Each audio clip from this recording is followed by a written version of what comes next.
Welcome to Fit to Be Real. And a little extra. Please stay tuned and listen to how uncomfortable Carly is for the next, 45, 50 minutes. We're talking about death today. Yes, and that makes me very uncomfortable. Don't like it. Don't like to talk about it. Don't like to think about it. Luckily, we're not doing this alone. We have a BSN, an RN, a 200-hour yoga teacher, a death doula, and so many other things. So many other things. With us today. That's good. Mm-hmm. I might kill you. Then we'll really have to talk about death. Let's get into it.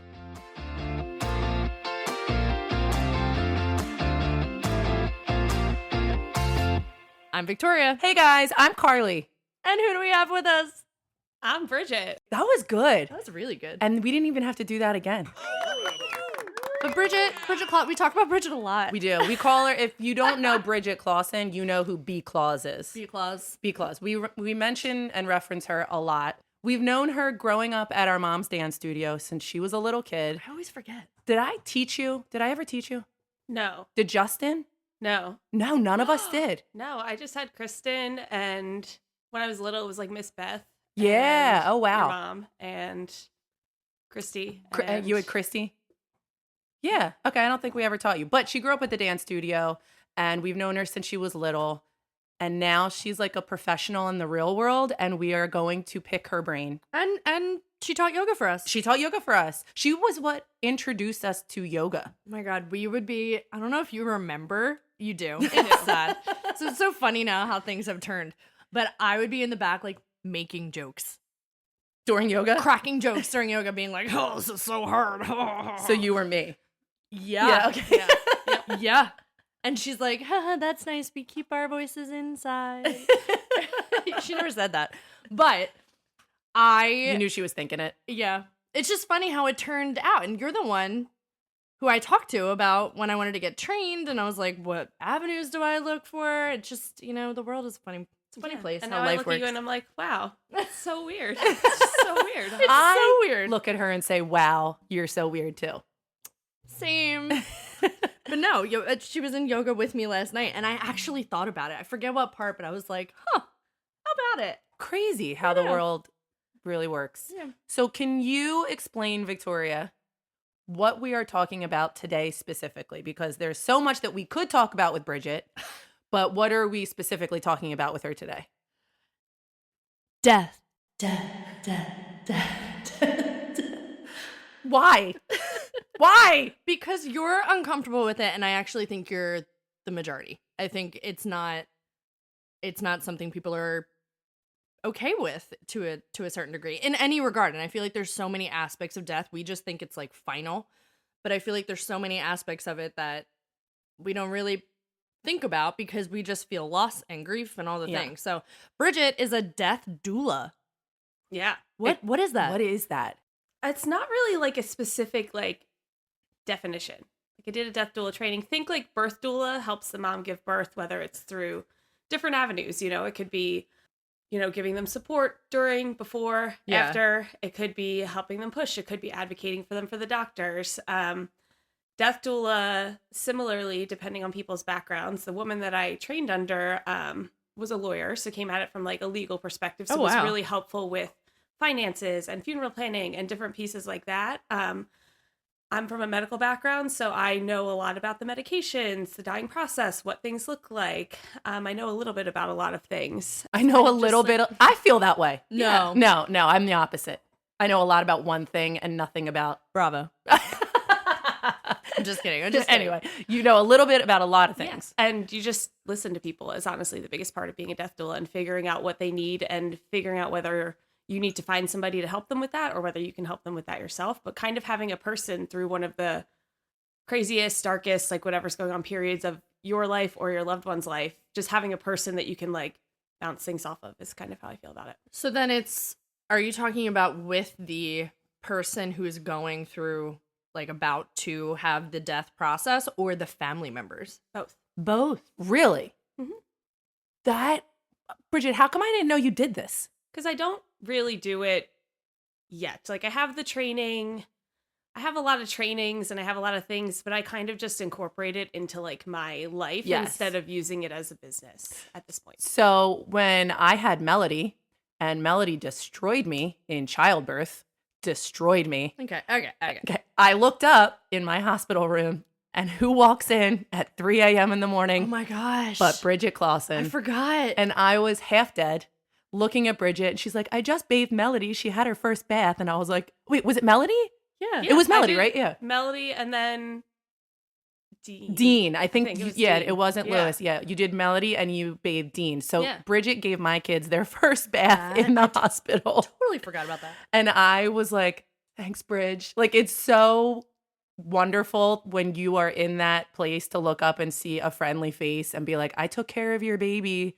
And I was like, oh my God, there's Bridget. Where'd she come from? That's the opposite of what she just told us she does. I know, but that's what I'm saying. She was, Right. you did work in the hospital in the Yeah. birthing unit. So I like to say, and I took this from a writer, Amy Wright Glenn, who wrote a book kind of about, she's a chaplain and a birth doula and different things, but I work in birth, breath, and death. I started in maternity. I worked all there through school, and a year after I graduated, I did pediatric cardiac ICU for 6 years, and hopefully going back there at some point. I've done hospice, I've done primary care, I've done home care, where I've taken like kids to like special needs preschool. I've done pretty much everything along the my God. lifespan. What is your favorite? I think the cardiac ICU is my favorite. I'm currently working in a hospice. I don't know. Because I really just like learning about people and learning different things. Like every job I've had, I've learned a ton about, taking care of people. So I think I just like to learn, and I like to be able to help, and I like to take something from every job I've had and kind of incorporate it, not just into my work, which I care so much about, but also into like my family and friends Yeah. and kind of helping everybody with whatever's going on. Have you ever seen Justin in the hospital setting? I was going to ask a No, but legitimate he- question. No, but he did work at CHOP. He was on. He says. He was on a different floor than I was, Mhm. but Exactly. We've never actually seen him do any of these things. We've heard tell. So I just wanted to make sure. I just wanted to clarify. You've never seen him in a hospital setting. Good. Okay. Moving on. You can ask a legitimate question now. You can only speak if you're holding the speaking glasses. So take them back. Give them to me. So you take a little bit of everything that you've learned and you put it in whatever, I don't even know what you would call areas of the Avenues, hospital. yeah. Of like nursing. It's all nursing. Yeah. So with that, do you find like you have to I don't know how to like wipe it all off at the end of the day? Like especially when you're working with hospice and like little kids going through it. yes, and I'm not very good at it. Oh! So What? Wait, what? that's like Same. a great idea in theory. And Yeah. when you sent me that question earlier, I was like, that's a great idea. That's You're like, I should do that. Well, I only asked because we also know a yoga teacher, hospice nurse, and she is the one when I was going through like so many different people and so many different energies at the same time, not knowing why I was being affected by it. She told me how to kind of like truly wipe it off of my body and try to mentally offset the day so that I could be at home for the rest of the night by myself, like with myself, not with anybody else's problems. When you're dealing with death and grief, even if it's not, grief connected to death, grief connected to any type of hospital stay, right? At any age, I give nurses so much credit because you have to wake up and go back and do it again. So if you're not good at it, which I'm not good at it, Bridget clearly says she is not either. how do you get through the day to day? I love that you're figuring it out right now. No, but sometimes It's so real. sometimes you don't get through it, and Yeah. you just go do it day to Go day, and do it it. brings you Yeah. down. It's interesting because one of my friends who went to school in New York, musical theater, like is an actor, she at one point was like, nurses are really good actors because you Yeah. simply just have to go in and like do it. No matter what you just came from, no matter what you're going to, like you still have this, shift or these visits or these things where you just have to go take care of the patient. So I don't know if it's some sort of like mental block that happens, but it's just like you just kind of Yeah. go in and do it. And then the real challenge is I can do the 12-hour shift or I can do the 8-hour shift or whatever is the going home and the taking care of myself outside of it, whether that's therapy, whether that's CFIT, whether that's walking, whether that's sometimes just having a day where I just sit there and do straight up nothing and stare at a wall. Like, it just finding that balance of like, okay, this is a really like emotionally, physically taxing career path, and knowing that like, if you don't take care of yourself, and I've also been in those situations where I don't take care of myself, like things can go downhill Yeah. very quickly. Yes. So it's kind of constantly searching for that. Wait, so are you telling us, Carly, that you do therapy? Yeah. I love therapy. How about it? Guys, listen. How about it? I love therapy. I love it. I do it every Tuesday at 9:00. I go to therapy. You're not holding the glasses. Shush. So wait, let's bring it back, because this is fascinating. You're in hospice right now, Yes. but you're in an administrative managerial position, Yes. correct? Okay. Yep. So then you're not, are you with like patients, or are you with the nurses? I have been, because we've been very short staffed. Okay. And I'm with the nurses. So generally. And this is my first time in a managerial position. And I'm really glad that I took it. I also am like, I like patient care. Yeah. You like So to be with I people. like to be with the patients. So that's something that I learned. Yeah. Even at the end of their life, you Mhm. are okay with being next to somebody who's about to die. Death is not the worst thing in the world. It's not. Tell us Not about the it. worst thing in the world. Tell. At all. I think one of the so quick how I got into Yes, tell us. death is, number one, I grew up with my father, who's my favorite person on the planet. He grew up quoting A Christmas Carol, and he's like, we've all got to die, Cratchit, which is like Yeah. just such a simple phrase. I can just picture him saying it like my whole life growing up. So it's never been something that in my house that's been like super feared Mhm. and like scary. And That's awesome. we've dealt with a lot of loss in our house, like in family and friends and things. And it's just one of those things where it's like, happens. There's no question about it. And then I worked in birth, and then I went to the CI. And I remember one of the first questions I asked on orientation was like, am I going to get to see a patient die like on orientation? And they were like, no. On orientation. No. Bridget, no, Not not I today. was like, how am I going to learn like what to do? Like, I was terrified. I Yeah. was like, they were like, well, when it happens, like it's going to happen. And I remember one of the first patients I had that I had taken care of for months was on the road to dying. And I remember like listening to all the conversations and being the one at the bedside doing the patient care and kind of trying to figure out why everybody was so like, we're going to fix this. We're going to fix this. We're going to and I was like, in my head, I'm like, am I missing something? Like, It can't be patient's fixed. dying. Yeah. Like, so I read all the notes. I talked to a whole bunch of people. And one of the senior nurses there was like, you're not crazy. Like, this is the world that we work in a pediatric environment. So like, we go by the families, we go by the doctors. Like, there's always things to be done. Right. But there was like a real sense of moral distress where I was like, every time I was touching this patient, I felt like I was hurting them. So by the time the patient actually passed on my shift later, and I was doing care afterwards, which is like bathing the patient and talking to the What? family and doing whatever, I was like, I'm not hurting this patient for the first time Aw. in weeks. And it felt like a weird sense of calm. And it's not something that you do alone as a nurse. You always do things after patients pass with somebody else. Right.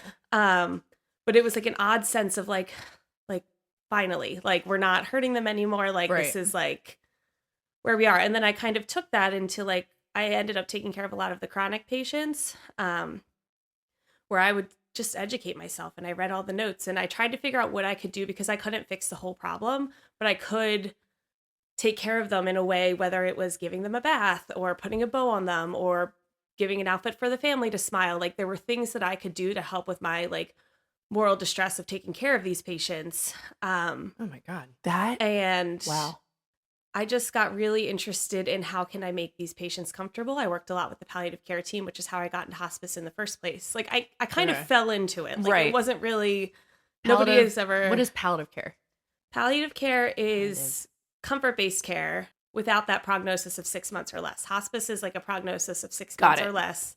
Palliative care is just you have a lot of chronic issues, you have a lot of things going on, like how can we manage your pain, your like exhaustion, like different symptoms so that you can live life in the best way that you're like able to Right. with everything that you have going on. It's somebody that takes a look at your big picture. Right. And so, okay, so you want to, you have cancer, you have, osteoarthritis, you have all these things, but your biggest issue is that you're in so much pain that you can't even go to your kid's soccer game. It's like, how do we manage that pain? We're not going to fix the problem, but how do we manage your overall quality of life to get you to do the things that you want to do? So that's what you mean by like death isn't the worst thing.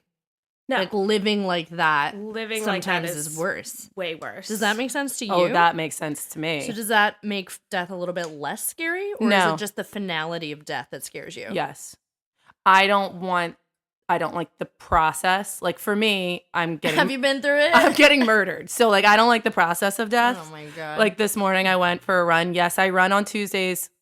It's not a secret. I run, okay? I sent a video because everyone's like, why do you run? Nobody cares. So I'm just saying. I sent a video to Andrew as I was running through Scary Alley saying, just so everybody, so you know, here's where I am if I don't come out of this alley alive. Why would you go down the alley then? Because that's the only way out.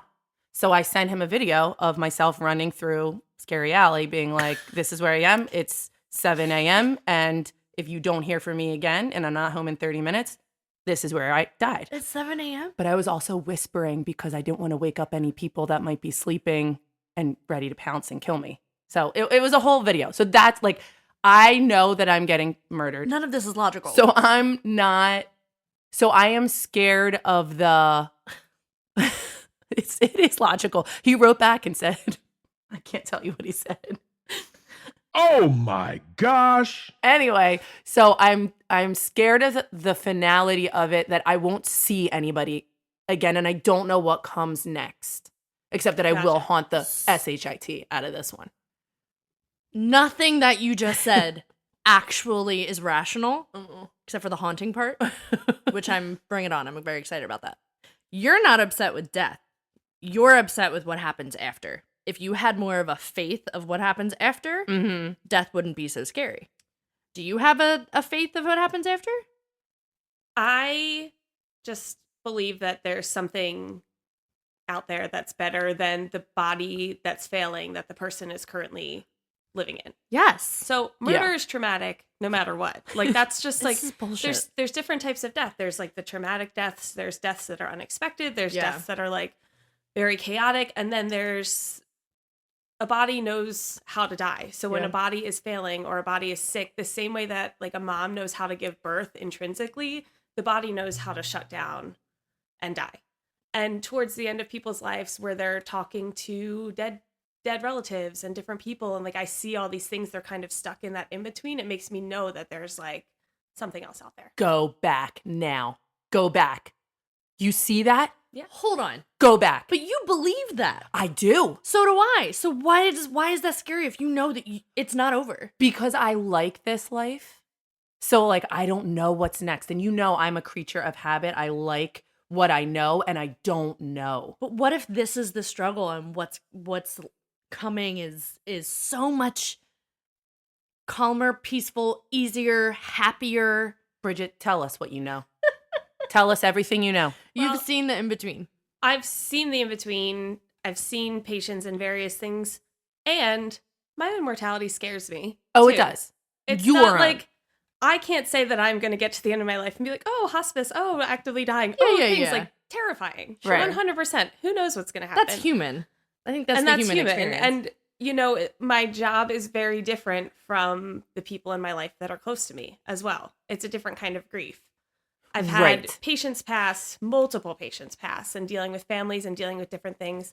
I've also had cousins die. I've had uncles die. I've had people that are close to me in my life that are going through struggles where I know that they're going to die and kind of helping them with that. And it feels totally different. Because you're connected to them. Yeah. It's not like my job is like over here and like the people in my life, like all the time, terrified. Yeah. People are going to die. Well, that makes sense. Like you... She feels better that you are scared of it too. No. What do you see right before they die? Do they see loved ones? Because that's what I always think, like, when I die, like, I hope, my mom's there, or my dad is there. You know what I mean? People, they talk to loved ones. They talk about, sitting. I've seen patients talk about sitting at the coffee table with their mom, like afterwards, like different things, like patients that are like in their 90s, like, and you hear like, and a lot of my time there is like talking to families and convincing them that like that's okay. They're kind of stuck in this in between place. Because they're probably confused of what's happening. Yeah. Yeah. But that's kind of one of the major things that you can physically see or hear. Right. Hearing them talk about, different pieces, or, they kind of, there's like this rally that happens a lot of times before people die where they've been unconscious for like days, or they're close to it, or they're restless. And then one day they're like speaking clearly, or they eat a full meal for the first time in weeks. And the families, are also confused by that. And I'm like, they're really like, this could either be their final burst, or they are getting a little bit better before they go back downhill. Yeah. I've heard about that.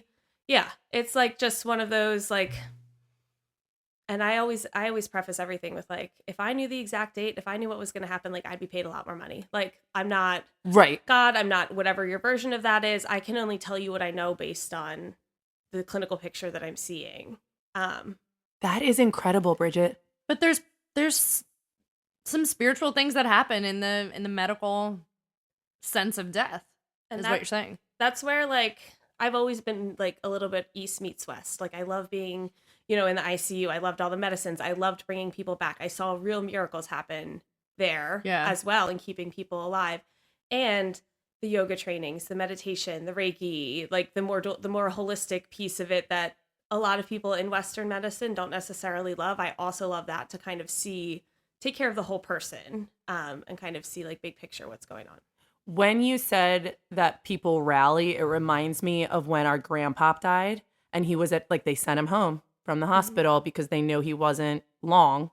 And all nine of us, except Billy, he didn't live here, all the cousins and the 3 daughters were around him, and he had been unconscious for so long. And then all of a sudden was able to not talk, but he was able to like look and see who was there. We all got to say goodbye.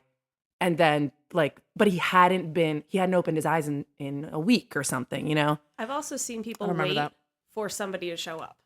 For really? Sure. Like I look at them every day and I'm like, what are you still doing here? Like there's some sort of something that's keeping people here, whether it's families that like their loved ones are unprepared, or they're waiting for that cousin to fly in from California, or they're waiting for something. Cause I'm like, there is no physical way that they should still be there. And then like within hours of whatever they need to happen, like then they pass. And I'm like, okay, they were just waiting for that like person. And I think that's because you hear that a lot too, and people are always stunned by it, and they're like, it was wild, it was a miracle, it was whatever it was. But I think that spiritual part of it is what makes it not so scary to me. Yeah. Even though if I think about a specific person in my circle, I don't want to think about that. Right. So of course, but I can talk about it like a logical human. Well, what I'm going to need you to do is stay far away until I've lived the rest of my life, and then you can come back and be the last person, because I'll wait for you. Finally. So I can leave? No, you have to stay away so that I have to wait for you to say goodbye. Be the last person. Should I move now? So I can. Can I do it right now? So I can have more time. Okay? Am I death? Yeah. Are you telling me that I am death? Knock, knock, knocking on. Oh, that's heaven's door, not death's door. Never mind. Never mind. What is interesting?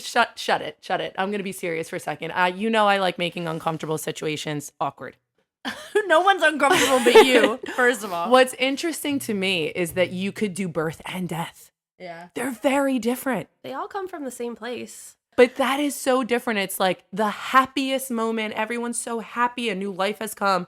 And then the other one is like so sad. But sometimes it's not. But sometimes it's not. That's what she's saying, is like sometimes it's relief, not grief. Yeah. Yes, there's always grief attached. You tell me if I'm wrong, but there's always grief attached, especially the families. And if you're someone taking care of a patient, even if you're not related to them, like you were in charge of that patient for however long. Like there's a connection there too. But it's a relief that they're not in pain. You hear it all the time. Thank God they're not in pain anymore. Unless it's a tragedy. Unless it's a tragedy. Unless it's a tragic, unexpected death, which is always chaotic. There's different versions of everything, Carly, just like life. happiness comes in different bottles as well. I'm also a little bit different in nursing in that I like the lifespan. I love learning about people. I love learning new roles. I love learning new. So not everybody is going to jump from maternity to hospice. Like that's just simply not, or well babies to sick babies, or like whatever. Like I just really enjoy. One of the reasons I became a nurse, I've wanted to be a nurse since I was in like 5th grade, is that my neighbor was a nurse and she worked, I think like weekends in the NICU or something, but she was always around. And whenever anything happened, it was like, go over to that house. Like, I like to be able to kind of know a little bit about a lot of things so that when people talk to me, it's like it's kind of like, oh, I have like a little bit of this, or I can look into that, or like what I like to just kind of be somebody that people can come to no matter what. So in knowing and working in all of the different lifespans, it's like I feel like that just opens so many doors in terms of getting to know other people and talking about the things that are uncomfortable and feeling like closer relationships, because people are like, oh, can I run this by you? And I'm like, yeah, sure, whatever. So you're very different people. Well, You're very, very opposite. I want to know a lot about one thing so that you can only ask me questions about that one thing, and I don't know anything else. So go to Bridget for everything else. Justin's off my short list. You're on my short list, top of the list, because every time I ask Justin, he goes, "You're fine. You're fine." So I'm going to text you now. She's going to might also tell you that you're fine. Or my other thing is go to your doctor, because I don't know. I can give you a little bit about what I do know or I've seen, but my always answer question, like you guys say on the podcast too, is like, go see your doctor. Yeah. Go see your doctor. Always. That's so funny. Well, whatever. I'll just have all the nurses tell me I'm fine. Because you're fine. Oh my God. There's at least 3 or 4 in any given class at CFIT, so I know. it's Well, fine. thank God. Yeah. I always look around and I'm like, okay, we got 1, we got 2, we got 3. Okay, class can go forward. Yeah. I'm CPR certified, but you don't want me doing it. You want someone who knows what they're doing. That was my shtick. In the CICU. That was my favorite role to have in a code. In a code? You're the CPR girl? Wait, so when we did our episode about what songs you should play for the CPR, were we on target? Baby shark, do. I literally at one point had a doctor come up to me, like next to me, like he's like bagging the patient, and he was singing "Staying Alive" as I'm doing that. No way! Were you good at it? I was good at it. She's a CPR girl. And part of that's my strength and breathing and different things to be able to From like, yoga. go into doing it. Yeah. But there's a couple of different roles. You can be like the med nurse, you can be the recorder, which was my least favorite job because I hated keeping track of anything. CPR I could do. That is crazy. Yeah, that's Listen, a lot. I've known Bridget almost her whole life. I am learning so many things about Bridget. I think I know Bridget. I don't know Bridget. No. I do not know you. Because I am learning so many things. You are fascinating. You are fascinating, and you're so young, so I can only imagine what more you're going to learn and do and all the avenues you're going to go through. Well, I was telling Christy, I was having dinner with her on Saturday night, and we're talking, and we're both like, we're not good at small talk. And then I was talking to Christy and Sam, and they were like, I was like, I just am not great at parties or like social gatherings because like people ask me about my job or like what I'm interested in. And I'm like, it's kind of a conversation killer. Stopper. Well, full stop. That is so interesting because I'd like to know what career is good at parties. Because I was just saying I don't know if I was saying it to you or Andrew, that our career isn't good at parties either. It was me. So was it It's you? always me. Yeah. Yeah. But I would agree. But see, to me, going up to you and being like, how's your work? That's interesting to me. Well, it's always interesting to anybody else. Yeah. Then Anybody else, Right. whatever you're doing. There was Like, a particular Christmas where I had a really bad shift, and it was Christmas Eve, and my parents have a big Christmas Eve party, and I remember like texting my mom and being like, everybody's gonna ask where I am, like please tell them like don't ask what happened today. oh And no. I got home and everybody was like, oh, I heard you had a bad shift. Oh, God. What happened? And I was like, Shut it. we're just not doing this. But yeah, it's one of those two where it's like, if I, like, it used to be such an interesting piece, like living with my parents and then being like, why don't you want to talk after work? Like, what's Right. going on, whatever. And like, if I want to talk after work, I will tell you, I will be so excited about the little things that my patient has done all day. If I don't want to talk after work, like, I probably wouldn't ask me about it. Yeah. It's one of those. That's a really Yeah. good gauge. So this is like, I'm not calling it a guilty pleasure because it's not, but sometimes when I want to feel something that's not about my kids, because like I will cry at the drop of a hat if it's about the kids or whatever. I watch on Instagram reels like honor walks. It is so heartbreaking. What is that? An honor walk? Yes. Bridget, what's an honor walk? So that happens more in the general pediatric ICU than the cardiac ICU, only because in cardiac, a lot of other organs are failing as well. But it's they keep a patient alive even if they're considered brain death. And I guess occasionally like cardiac death to go to the ICU to go to the OR to donate their organs. Yeah. And So it's a final, everybody lines up and they're like clap it. Like it's an honor and it's a blessing for this family to make this choice, whether it's for an adult or for a child. Meanwhile, in the cardiac ICU, I'm on the other end of that where I took care of patients that got heart and lung transplants. And there's only one way you can get a heart or a lung transplant. Right. Especially in a pediatric age. Oh my God. So we would get the other end and we would see the other piece of it. But the honor walk, is when you... Nurses line up on me in and the hallway. Everybody, whoever's and, there. They come out and they wheel the child with the family behind them or next to them and they're clapping. Or it's so sad that they're like putting their head down, but like it's their last honor as they go donate to keep somebody else alive. I mean, there's no word to describe, like fantastic and amazing and wonderful. It doesn't describe that, but I couldn't even watch that on Instagram. So I'm like already gonna cry, and I don't even know what you're talking about. Oh, that's what that and military homecomings, very different. They also make me cry on the socials. Like I'm not a military person, but at all. But like watching them come home and surprise their kids when they've been away for a year, I'm like, oh my God. Yeah, and it's funny because people are like, and I think some of what I'm not super great at management, I've learned, is that I really need to care about what I'm doing. And the healthcare system in and of itself, I've been in a lot of roles, I've been in a lot of things. The healthcare system is broken and I can't necessarily fix the bigger pieces of the healthcare system. So I don't really want to cater to the money and the power and all that things. Like I'd rather just take care of patients. Right. And I really need to care about what I'm doing and I really need to feel like I'm making a difference, even when it's emotionally draining or I'm exhausted or I need time to recover. Like it's something that I'm just like, I've been in a lot of different roles and I try to be one of those people that I'm like, I don't need to care about work. I don't need a job that makes me like dig myself in, but I just can't picture doing. But what a gift that you found that out, else. right? And I don't necessarily think it's like you're not, whatever you just said, you're not good at managerial roles or management positions. I think you're that good at dealing with people and patients, and your purpose is to help and heal. Like you're a healer. Yeah. Do you have just a piece of advice or something that you take with you or anything about dealing with death or loss or grief with everything that you've gone through for anybody? You just have to feel your grief. Like there is just don't shove it down. Don't hide it. Don't hide it from your friends because you think they're not going to hear it or feel it or take the time to yourself, because it's there and it's heavy and it's comes into every piece of your life, losing somebody, whether it's a patient or whether it's, I had a friend who recently lost her mom, like, and she's going through it. And it's like, I don't care if I don't talk to you for 6 months and we send each other memes on the internet or you do whatever, or you don't feel like answering or whatever, just doing what you have to do to kind of make it through.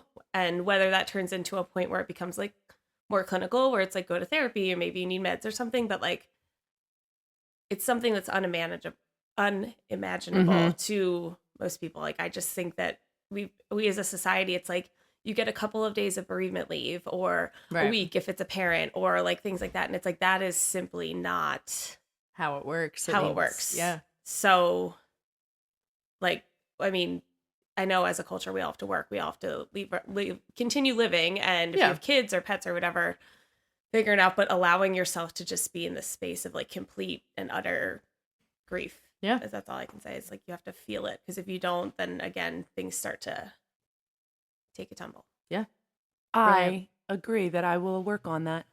You can't Carly, agree that with. involves feelings. That's why I watch honor walks, to make sure I still have them. Oh my God. No. I tend to keep a lot of things inside until they waterfall. It's so fun.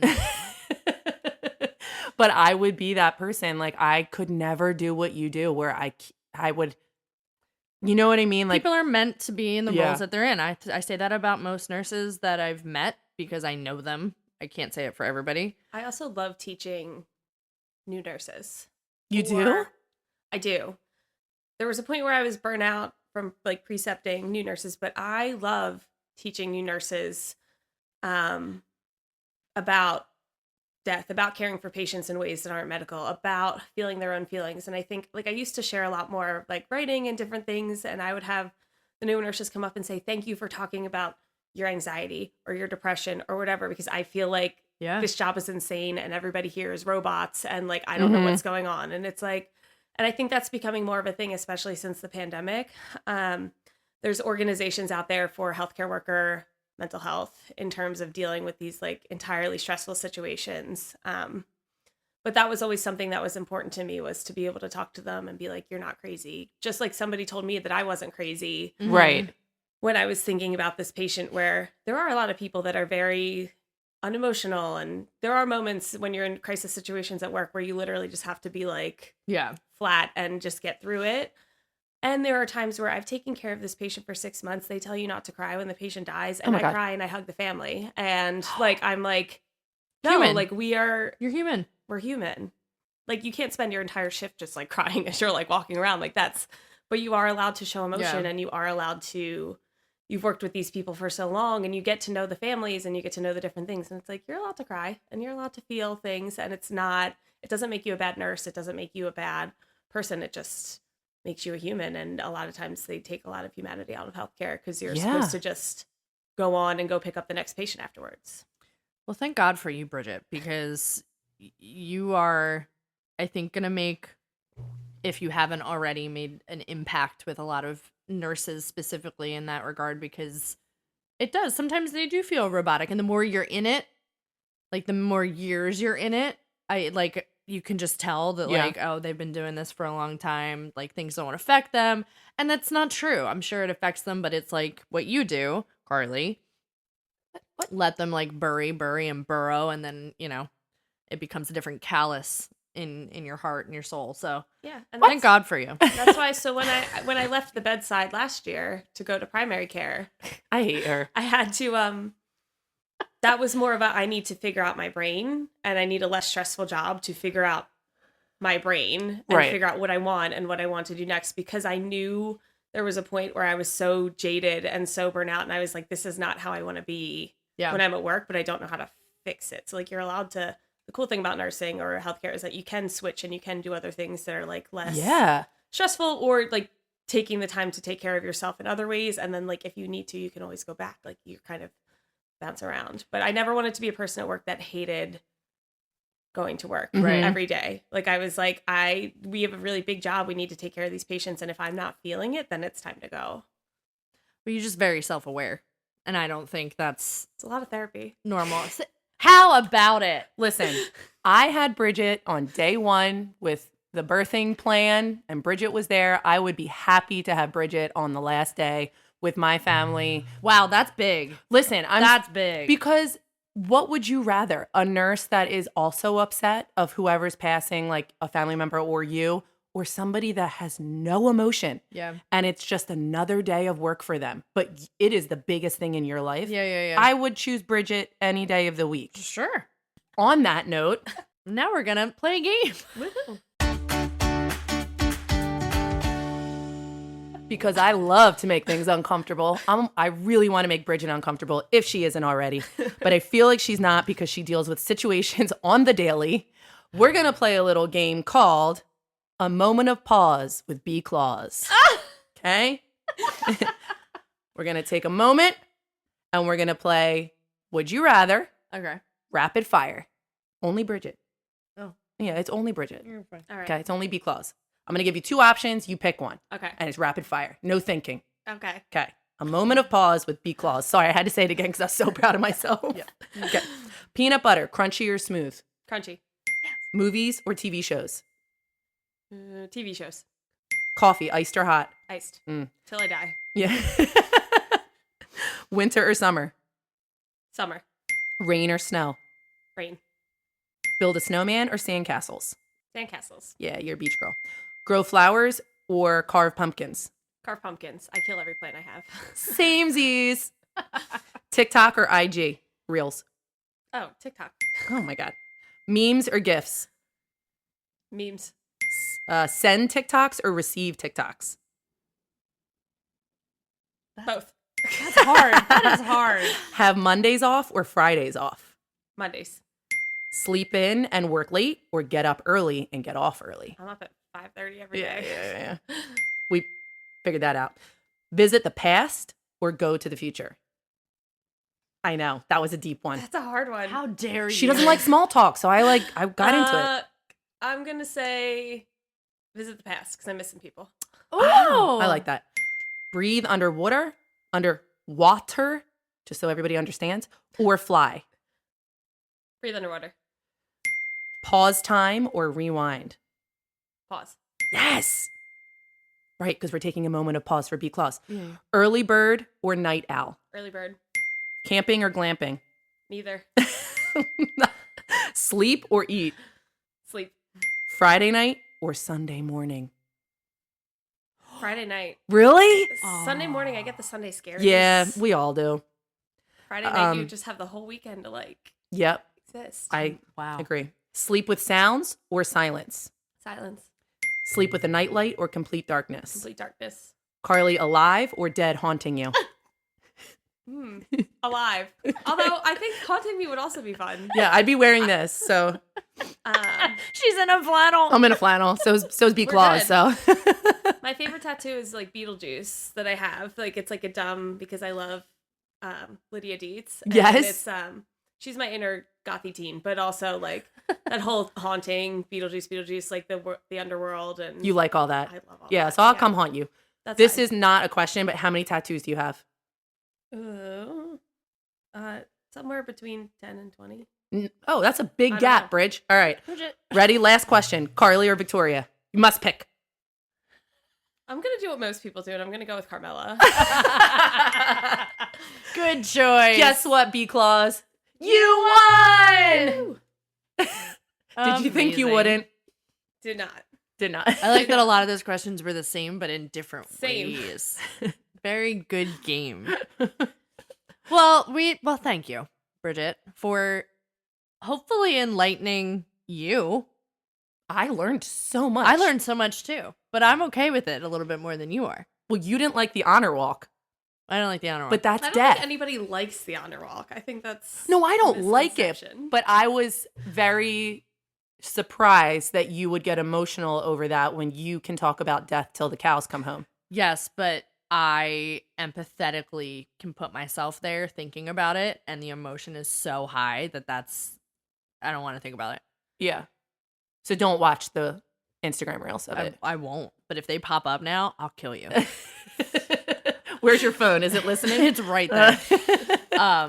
But no, thank you. I think you have such a good perspective due to all of your different career paths and also your own internal research that you like to do. I mean, you're a nurse and a yoga teacher, and just like you said, medical field and the spiritual world, they're usually not one and the same, but you are somehow making it very natural and normal, and I think we need more people like you, especially in hospitals. 100%. Thanks, guys. I appreciate you invite me on. Listen, I just said I knew you, but I did not know you. You know what I mean? Yeah. It's so interesting to really get To talk to people. Yeah, because when do we talk like this, Bridge? When I'm yelling at you in class? I'm not gonna be like, yeah, Bridge, how was work today? Get lower. We don't have time to talk like this. So it's really interesting to get inside your brain. Well, one of the first times you said on the podcast that you didn't like death, she DM'd Oh, Fit yeah. to Be Real and was like, do you ever want to talk about it? Well, you had talked about death cafes and how Yeah. people can talk about and do things. It's squad, I got you. We're fine. We're good. We are good. You do. If you ever need someone to talk to when she is fully recovered from her days Yes. and her, emotions and coming out of therapy and all the things, then Bridget is a great person to talk to for that. But thank you so much. Yeah, thanks, guys. Love it. Just remember, we're gonna cut you off. I feel like your haunting ghost is just like, hey guys, it's Carly, like in everyone's Wait, ear. have you ever seen that meme that's like, why doesn't anybody haunt in like outfits like I'm wearing right now, a t-shirt and flannel? They're always in Renaissance clothing or some 1800s. I'm gonna haunt you in a C-fit tank top and leggings. That's Will it be a haunting tank and top, though? No, it won't be a full tank top. It'll be half of a tank top. That's how you'll know it's me. and remember, you are always fit to be real. And always allowed to be a little extra.